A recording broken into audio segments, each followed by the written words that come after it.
It is that time again, working on cars. What's up guys, good morning. So today is my day off and we're gonna go ahead and install that lift kit that I posted on the last video.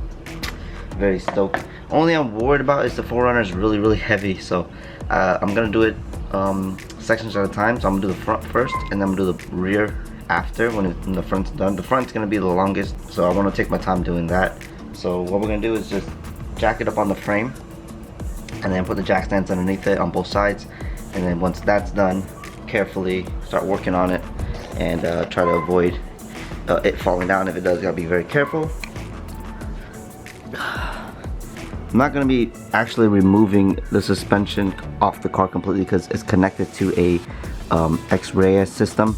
I'm gonna just get enough of it off so I can work on it. We also need to compress the spring. As you can see, the spring right there, it needs to be compressed a little bit because the spacer is gonna add 1.5 inches to it, so it needs to be compressed before I bolt everything in. And using this 20-year-old spring compressor that I used to have when I was 15 years old, working on my Hondas, still have it. We're gonna be using this. Hopefully it works, hopefully it fits in here, hopefully there's enough gap, but from what I see there's enough gap. Gotta have these tools. Got my little Harbor Freight jack, also very old, but it still works. Yeah, let's see how this goes, guys. I'm gonna jack this thing up real quick and start taking things apart. Alright, finally got it on jacks. It's actually the most scariest things I've ever done because all my Swiss tracks getting all bind up because of the weight. I have it jacked up in this point.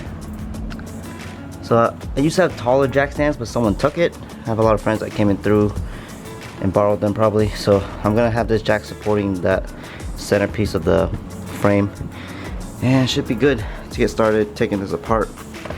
So lower bolt comes out, 3 bolts on top come out, and I believe you gotta smack this upper control arm bushing, let it drop so that you can pull it off. But one thing that is in the way is the sway bar, so we gotta loosen the sway bar end links as well as the sway bar on the actual frame. It's gonna be interesting. I'm not gonna go too crazy about it, but let's get this done. Alright, so now that the spring is out, still have it connected to the X-ray system. I'm gonna go ahead and use a spring compressor to lower the spring a little bit, get some tension off the top hat, unbolt the top hat, and start putting the spacers on and then putting everything right back. This is some scary shit, guys. So top hat is off. Now we gotta go put this in between this rubber, and I believe this spacer goes on top like that. So once I put it together, I'll get the camera and show you guys. Alright, so this is how it's supposed to look like. The rubber goes over the new spacer, other spacer goes on top, and then you bolt it up into the frame. So let's get this together and see how it looks. So after fiddling with the suspension for about 45 minutes to an hour, I actually got one side in, the driver's side. It is a pain in the ass. I'm raising the suspension 2 inches, so a lot of things get out of geometry, a lot of tension going on. So that's why you have to get in alignment every single time you take apart or touch the suspension or make any adjustments. It's just gonna take it and stir it up. So after this I'm gonna go get alignment, but I just want to show you guys how it looks like after we put the 2-inch spacer in from corn fed, sorry. Here we go. As you can see, we got that 1.5 inch spacer. Actually, this is a 1 inch. That's a 1 inch spacer, and then the other 1/2 inch is on top. What makes it a 2 inches because I think it factors in this rubber piece. Either way, it does look about 2 inches of lift going down the line. Still haven't put the sway bar end link in because I gotta do the other side before I bolt everything up. So as you can see, the spacer, it just lifts it up about 2 inches. Looking pretty clean. So it's only clean because I've been handling it with my hands and I just washed it a little bit. But yeah, it's kind of dirty and greasy job. Let's go and look at the other side. Very dirty and needs to be handled. So I'm gonna go ahead and work on this side, and then I'll show you guys how it looks like after we are done. Alright guys, just lifted the front. Looking pretty mean. It's actually a little bit too high compared to what I was thinking it would be, but now the rear, the factory rear is a lot lower than the front, so I gotta put the 1-inch spacer in the rear. Let's take a quick walk.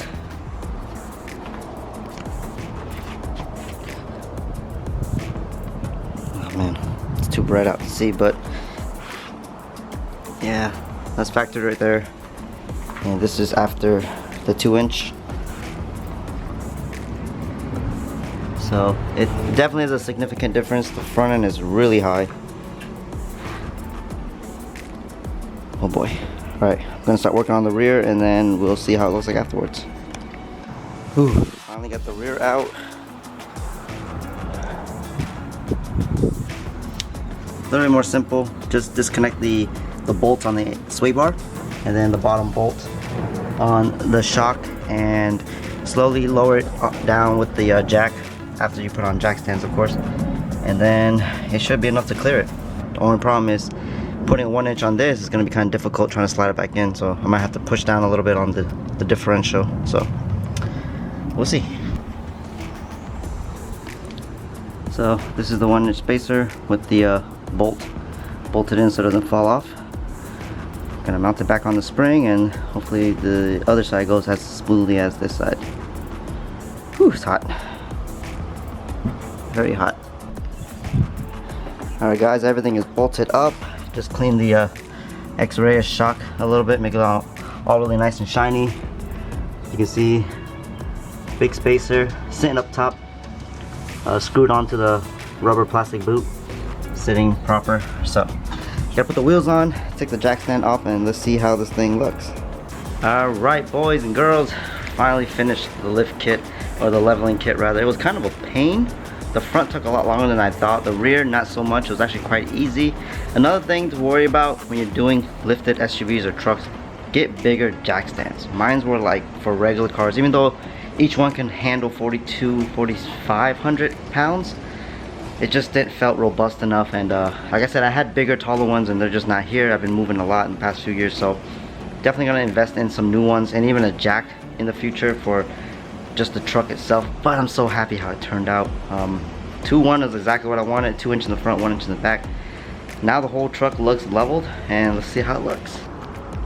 All right. Oh man, you can tell it's a lot taller than our stock 4Runner Limited. The front wheelbase, the difference, the gap between there, really nice. The rear, not so noticeable, but let's walk around.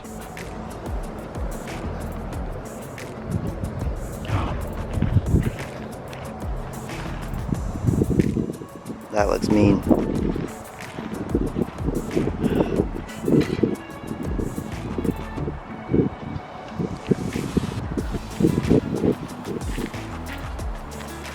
Close up again on the corn-fed spacers right there.